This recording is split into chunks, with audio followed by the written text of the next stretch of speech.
कभी ऐसा हुआ है आपके साथ कि किसी फ़िल्म में आपको सेलेक्ट कर लिया गया है, फिर किसी वजह से आपको पता चलता है कि आपकी जगह आपको किसी स्टार किड ने रिप्लेस किया है या किसी और ने आपको रिप्लेस किया है और वजह या फिर हीरो ने मना कर दिया मुझे पायल नहीं चाहिए, कोई दूसरी हीरोइन चाहिए।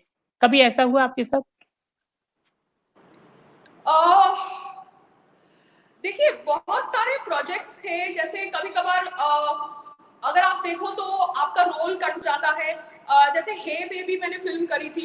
हे बेबी फिल्म में मुझे साजिद खान ने बोला था कि आपका रोल ऐसा होगा, सोलो गाना होगा, फलाना होगा, रितेश देशमुख के साथ ऐसे सीन्स होंगे, क्योंकि वहां पर ही paired me opposite Riteish Deshmukh. मगर अल्टीमेटली जब मैंने देखा तो कैमियो इतना छोटा था कि एक सीन था गाने के अंदर, तो और वो मुझसे फ्री में करवाया गया था। ठीक है, मुझे ये बोला गया था कि साजिद नडियाडवाला की फिल्म है, हे बेबी में आपका रोल है और आपका गाना है और एक सीन है, ने बड़ा है, हम ब्ला ब्ला ब्ला। मगर वो कुछ नहीं निकला, छोटा सा रोल निकला और मेरे से फ्री में काम कराया गया। सेम मेरे साथ हुआ प्रीतिश नंदी की फिल्म अगली और पगली के अंदर। मुझे एक छोटे से रोल के लिए इन्वॉल्व किया गया रणवीर शोरे के साथ। बोला गया मुझे कि ऐसा ऐसा है, कुछ पेमेंट नहीं थी, नेक्स्ट टू नथिंग पेमेंट थी, क्योंकि ये लोग कोई पेमेंट देना चाहते नहीं है एक्टर्स को, सबको फ्री में काम करवाना चाहते हैं, ये कह के कि हम आपको बड़ी पिक्चर में ब्रेक दे रहे हैं। और तभी मैं ट्रांजिशन कर रही थी छोटी फिल्मों से बड़ी फिल्मों में, तो मुझे बड़ी फिल्में करनी थी, ये मेरा भय था। मगर इन सब ने मुझे ऑब्वियसली फ्री में काम करवाया है और अगली और पगली में भी ऑब्वियसली मेरा जो रोल था वो काटा गया है। तो इस तरह से मेरे को मिस इन्फॉर्मेशन से काम देके मेरा काम काटा गया है, चाहे वो साजिद नडियाडवाला का बैनर हो हे बेबी, चाहे वो प्रीतिश नंदी का बैनर हो अगली और पगली।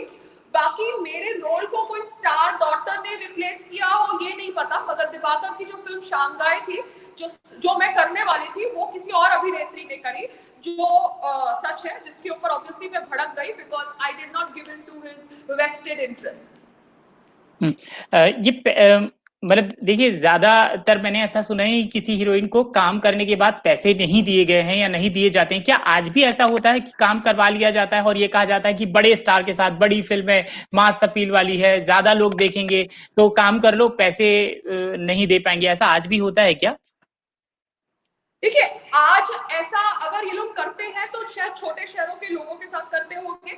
आप देखेंगे कि एकता कपूर बहुत न्यू कमर्स के साथ काम करती है, महेश भट्ट बहुत न्यू कमर्स के साथ काम करते हैं। वो इसलिए न्यू कमर्स के साथ काम करते हैं क्योंकि न्यू कमर्स के आंखों में सपना होता है, उनको पैसों की नहीं पड़ी, क्योंकि कोई उनको जानता भी नहीं है, उनको तो सिर्फ पर्दे पे आना है, चाहे छोटा पर्दा हो या बड़ा पर्दा हो। तो आज भी ये लोग ऑब्वियसली न्यू कमर्स के साथ इसलिए काम करते हैं, नॉट बिकॉज उनको टैलेंट चाहिए, इसलिए कि वो उनको पेमेंट नहीं कर सके। मैंने ऑब्वियसली जब एकता कपूर के साथ नच बलिए में काम किया, मेरी payment was delayed by 3 months and I had to send emails जिसके मेरे पास प्रूफ है to release the payments, because वो लोग पेमेंट रिलीज नहीं कर रहे थे, ये कह के कि वो वहां पर बिजी है, वो वहां पर बिजी है, साइन नहीं हुआ, बलाना नहीं हुआ। जब हम शूट करते हैं प्रोफेशनली 12 घंटे, तो हमको हमारी पेमेंट भी हमारे हिसाब से जो कॉन्ट्रैक्ट में लिखी है वैसे मिलनी चाहिए। हम कोई भिखारी नहीं है, हमने अगर अपना काम किया है तो हमें भी हमारी पेमेंट इज्जत से मिलनी चाहिए। मगर ये लोग ऑब्वियसली ऐसे करते हैं। मैंने एक शो किया था हम सफर, जहां पे गुल Khan is the producer and उसमें मैं नेगेटिव लीड थी। वहां पर मेरी पेमेंट्स भी 6-6 महीने के बाद रिलीज हुई, और जब मैंने बोला कि मैं शूटिंग बंद कर दूंगी क्योंकि अगर मेरी पेमेंट रिलीज नहीं हुई, टू द प्रोडक्शन हेड गुल खान ने मुझे फोन किया और मुझे फोन पे धमकी दी कि तू मेरा शूट कैसे बंद कर सकती है। आई सेड मैं आपका शूट इसलिए बंद कर सकती हूँ क्योंकि आप मेरी पेमेंट रिलीज नहीं कर रहे, और मैं कोई भिखारी नहीं हूँ कि 6 महीने से मैं काम कर रही हूँ और आप बोल रहे हो कि आपके पास टाइम नहीं है मेरे चेक के ऊपर साइन करने के लिए। आपके पास सब कुछ टाइम है यहाँ जाने के लिए, वहां जाने के लिए, मगर जो एक्टर्स आपके लिए 12-12 घंटे काम कर रहे हैं उनकी पेमेंट रिलीज करने के लिए आपके पास टाइम नहीं है। तो ये गुल खान के साथ भी हुआ। So people don't like this attitude of mind also. वो समझते हैं कि she is very egoistic. How can I be egoistic? मेरे फादर कोई अमिताभ बच्चन है नहीं, मेरे को भी मेरा घर चलाना है, मेरे को भी मेरे बिल्स पे करने हैं। कोई मेरे को फ्री में ना डॉक्टर का इलाज करेगा, कोई मेरे को फ्री में ना मेरे बिल भरेगा, मुझे मेरे बिल भरने हैं। और अगर मैं काम कर रही हूँ तो मैं काम इसलिए कर रही हूँ कि मैं इज्जत से पैसे कमा सकूं। मगर मेरे हार्ड वर्क के पैसे को भी ये लोग मुझे भिखारी की तरह देते थे। तो they did not like this attitude of mind, which obviously was as